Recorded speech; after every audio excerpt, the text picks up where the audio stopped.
Assalamualaikum warahmatullahi wabarakatuh.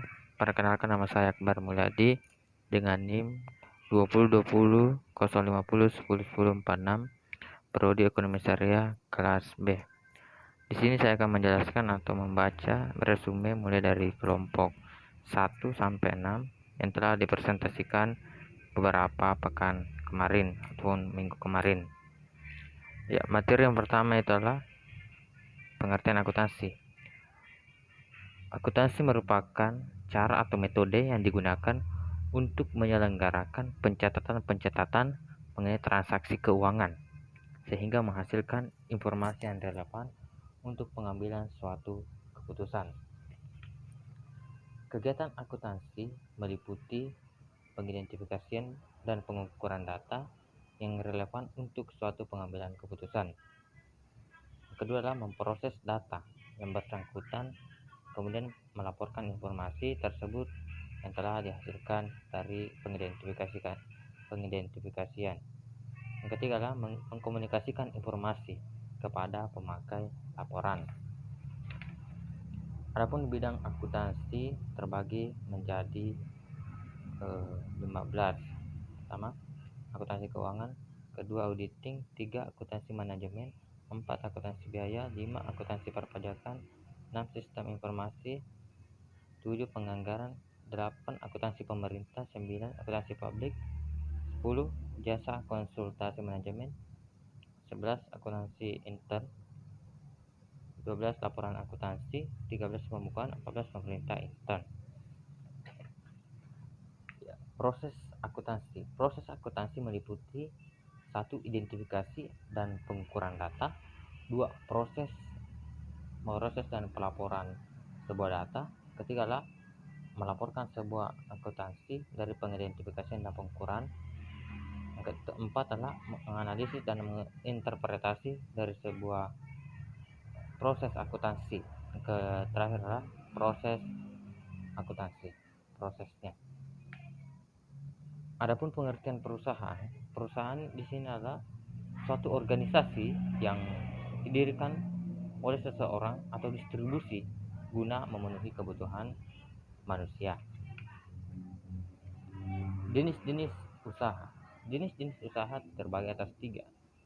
Pertama, usaha jasa, 2. usaha dagang, 3. usaha manufaktur.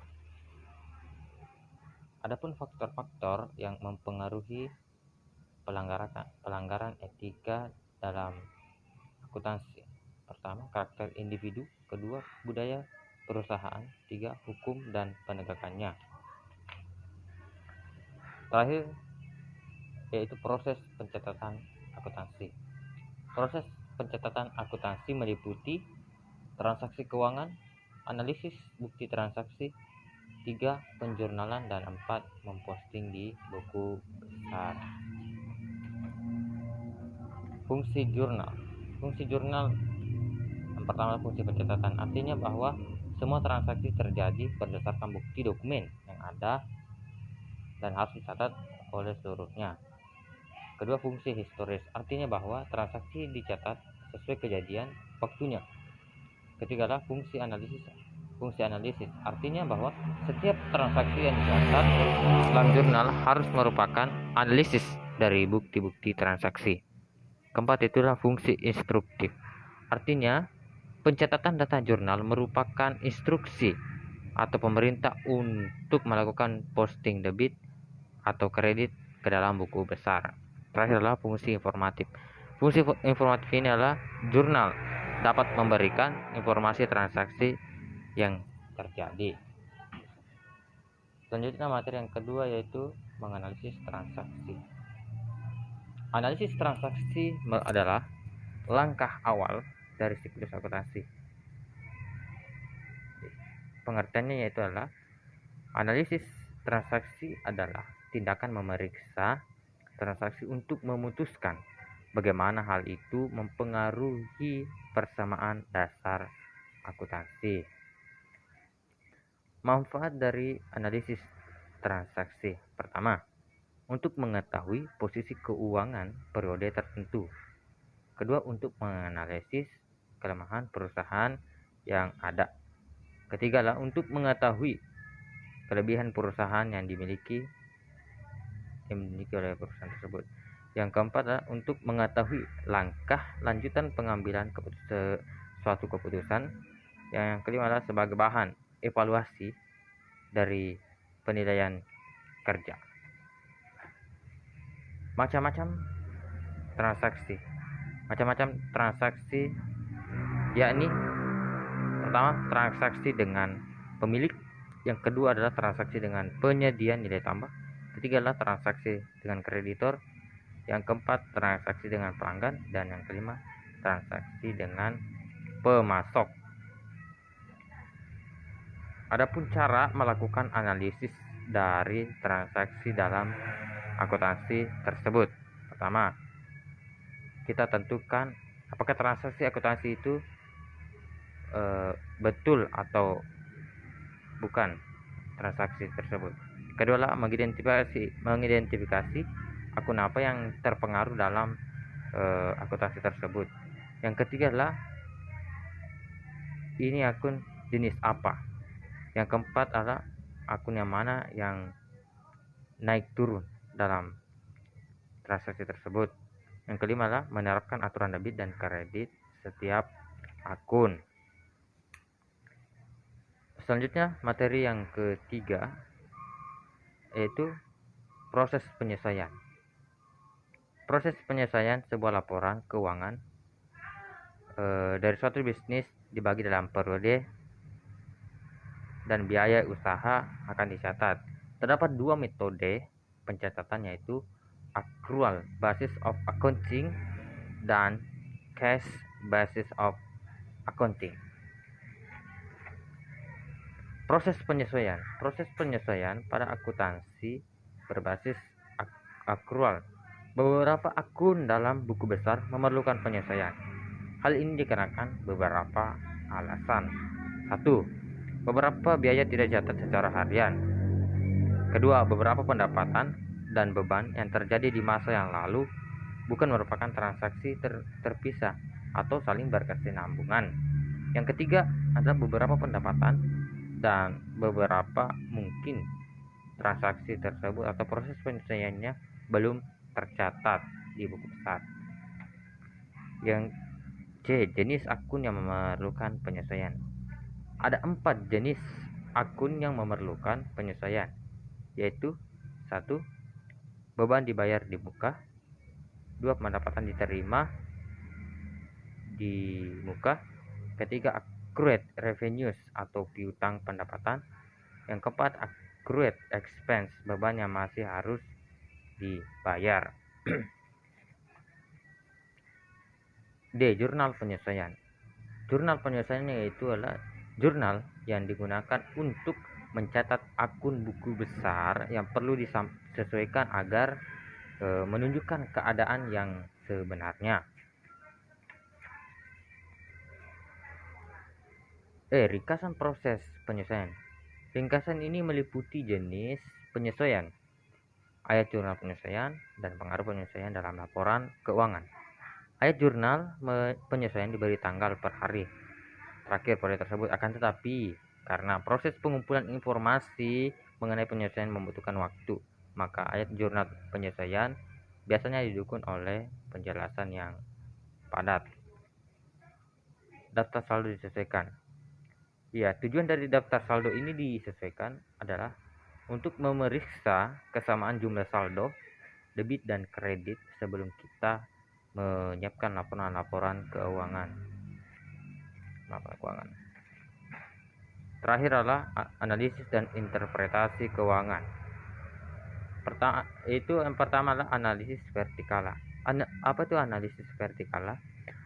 Analisis vertikala adalah analisis yang digunakan untuk membandingkan setiap pos dalam laporan keuangan dengan jumlah total dari laporan yang sama, berguna untuk menganalisis hubungan antar pos dalam laporan keuangan.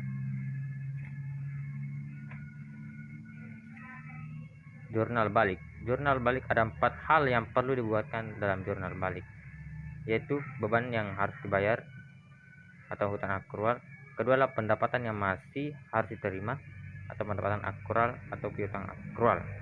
Yang ketiga adalah biaya dibayar muka yang mulai dicatat sebagai beban sebagai aset atau prepaid. Kemudian terakhir adalah pendapatan diterima di muka mulai dicatat langsung sebagai pendapatan, bukan sebagai utang. Selanjutnya materi yang keempat adalah penyelesaian siklus akuntansi. Penyelesaian siklus akuntansi meliputi perusahaan jasa. Perusahaan jasa adalah perusahaan yang menjual jasa untuk memenuhi kebutuhan konsumen. Siklus akuntansi. Siklus akuntansi itu adalah penyusunan suatu laporan keuangan yang dapat dipertanggungjawabkan dan diterima secara umum dalam ruang lingkup akuntansi dalam suatu periode tertentu. Fungsi dari akuntansi ini yaitu sebagai pemasti dengan menghitung jumlah nyata dari penyusutan aset yang menggunakan akun tepat untuk aset tertentu. Tujuan dari akuntansi ini adalah untuk mengumpulkan dan melaporkan keuangan suatu bisnis. Selanjutnya adalah proses siklus akuntansi. Proses siklus akuntansi meliputi 3 tahap. Tahap pertama itu adalah pencatatan bukti transaksi. Tahap kedua adalah tahap pengikhtisaran, yang terakhir adalah tahap pelaporan. Penyelesaian siklus akuntansi. Pertama ada namanya neraca lajur, yang kedua adalah jurnal penutup, dan yang ketiga adalah jurnal balik. Neraca lajur digunakan untuk mengumpulkan dan meringkas data yang dibutuhkan dalam menyiapkan sebuah laporan keuangan. Dan yang terakhir adalah tahapan menyiapkan kertas kerja atau worksheet. Pertama itu adalah menyiapkan neraca saldo sebelum penyesuaian. Yang kedua adalah memasukkan data jurnal ke kolom penyesuaian yang ada pada kertas kerja. Yang ketiga adalah memasukkan saldo yang telah disesuaikan ke dalam kolom neraca saldo setelah penyesuaian. Yang keempat adalah memindahkan saldo setiap masing-masing akun yang ada dalam kolom neraca saldo setelah penyesuaian ke dalam kolom laporan keuangan. Serta tahapan jurnal penutup. Tahapan jurnal penutup yaitu mentransfer akun pendapatan yang memiliki saldo normal kredit debit, kemudian mengkredit akun ikhtisar laba rugi. Yang kedua adalah mentransfer akun beban yang memiliki saldo normal debit kredit dan kemudian mendebit akun ikhtisar laba rugi tersebut. Yang ketiga adalah mentransfer jumlah laba bersih atau rugi bersih ke akun modal. Materi selanjutnya yaitu akuntansi perusahaan dagang. Akuntansi perusahaan dagang atau APD adalah perusahaan yang kegiatannya menjual barang dagangan tanpa adanya proses produksi. Akuntansi perusahaan dagang memiliki fungsi yaitu sebagai jembatan antara perusahaan penghasil barang dan dengan konsumen, baik secara langsung maupun tidak langsung. Perusahaan dagang memiliki perbedaan perhitungan, yang dimana perbedaan tersebut akan mempengaruhi seluruh perhitungan akun perusahaan secara umum. Ciri-ciri akuntansi perusahaan dagang. 1. Pendapatannya berasal dari penjualan dagangan. Yang kedua adalah biaya utamanya berasal dari harga pokok barang yang telah terjual dan biaya usaha lainnya. Yang ketiga adalah sebagai perantara antara produsen dan konsumen. Yang keempat itu antara barang yang dibeli dan dijual tidak ada yang namanya perubahan. Dan yang terakhir adalah tujuan utamanya itu mencari laba dengan barang dengan harga lebih tinggi dibanding daya belinya. Tujuan akuntansi ini secara umum. Pertama, memberikan informasi mengenai keuangan, baik itu aktiva maupun pasifa perusahaan. Yang kedua adalah menyediakan informasi mengenai perubahan pada berbagai sumber ekonomi atau neto perusahaan. Yang ketiga adalah memberikan informasi keuangan perusahaan yang dapat membantu dalam pembuatan estimasi potensi keuntungan perusahaan. Yang keempat adalah memberikan informasi mengenai perubahan pada berbagai sumber ekonomi perusahaan, baik itu aset, utang, maupun modal. Terakhir adalah menyediakan informasi lainnya terkait laporan keuangan yang membutuhkan laporan tersebut. Tujuan akuntansi secara khusus. Ya, secara khusus tujuan akuntansi ini adalah menyediakan informasi dalam bentuk laporan yang memuat posisi keuangan, hasil usaha, dan perubahan posisi keuangan lainnya. Secara wajar, akuntansi berterima umum atau generally accepted atau accounting principle GAAP. Laporan keuangan. Laporan keuangan adalah hasil akhir dari proses pencatatan transaksi keuangan. Suatu perusahaan yang menunjukkan kondisi keuangan tersebut pada periode akuntansi dan merupakan gambaran umum mengenai kinerja suatu perusahaan, apakah meningkat ataukah inflasi dari suatu penjualan. Tujuan laporan keuangan. Pertama, memberikan informasi yang terpercaya tentang sumber-sumber ekonomi dan kewajiban perusahaan. Kedua, kekayaan bersih yang berasal dari kegiatan usaha dalam mencari laba atau keuntungan. Ketiga, menaksir informasi keuangan yang dapat digunakan untuk menaksir potensi perusahaan dalam menghasilkan keuntungan. Keempat, memberikan informasi yang diperlukan lainnya tentang perubahan harta dan kewajiban. Yang terakhir adalah mengungkapkan informasi yang relevan dan dibutuhkan dalam pemakaian atau pembukuan sebuah laporan. Proses penyusunan laporan keuangan perusahaan dagang. Pertama, menyusun neraca saldo. Yang kedua adalah membuat jurnal penyesuaian. Yang ketiga adalah membuat laporan keuangan. Yang keempat adalah menyusun neraca lajur. Yang kelima, penyesuaian dan penutupan rekening. Dan yang terakhir adalah menyusun neraca saldo sebagai penutup. Selanjutnya, materi yang terakhir adalah persediaan akuntansi. Persediaan akuntansi atau inventory. Persediaan atau inventory adalah pos-pos aktiva yang dimiliki oleh perusahaan dan dijual dalam operasi bisnis normal atau barang yang akan digunakan atau dikonsumsi dalam membuat barang yang akan dijual. Jenis-jenis persediaan. Jenis-jenis persediaan menurut para ahli. Pertama, menurut Badriwan tahun 2018 nyatakan bahwa jenis-jenis persediaan meliputi bahan baku dan penolong, supplies pabrik, barang dan proses produk yang selesai. Ya, menurut Stais tahun 2009, jenis persediaan menurutnya adalah bahan baku, raw materials, barang dalam proses, working proses, dan barang jadi atau finished goods. Metode pencatatan persediaan akuntansi. Metode ini meliputi persediaan perspektual atau pencatatan persediaan yang dilakukan secara terus-menerus, sehingga harga pokok penjualan dan nilai penjualan dapat diketahui secara setiap saat atau setiap akhir periode dapat diketahui apakah perhitungan harga pokok penjualan ataupun biaya persediaan dapat diketahui. Metode penilaian persediaan. Metode ini meliputi 3 penilaian. Pertama, FIFO, LIFO, dan average.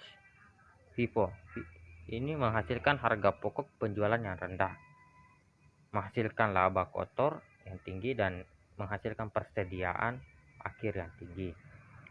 LIFO ini menghasilkan harga pokok penjualan yang tinggi, menghasilkan laba kotor yang rendah, dan menghasilkan persediaan akhir yang rendah.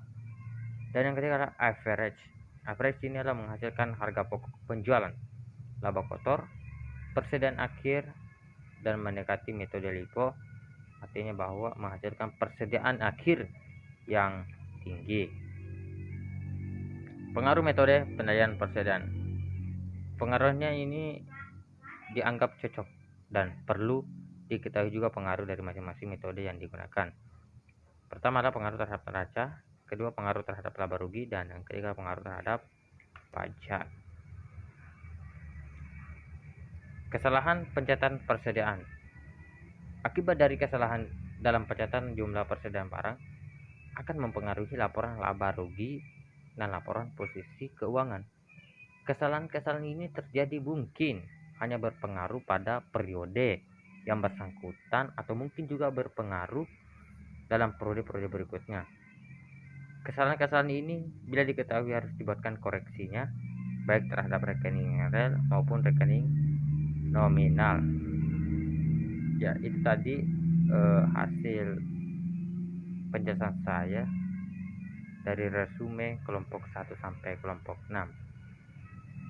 Mungkin itu saja yang dapat saya sampaikan. Kurang lebihnya mohon dimaafkan. Assalamualaikum warahmatullahi wabarakatuh.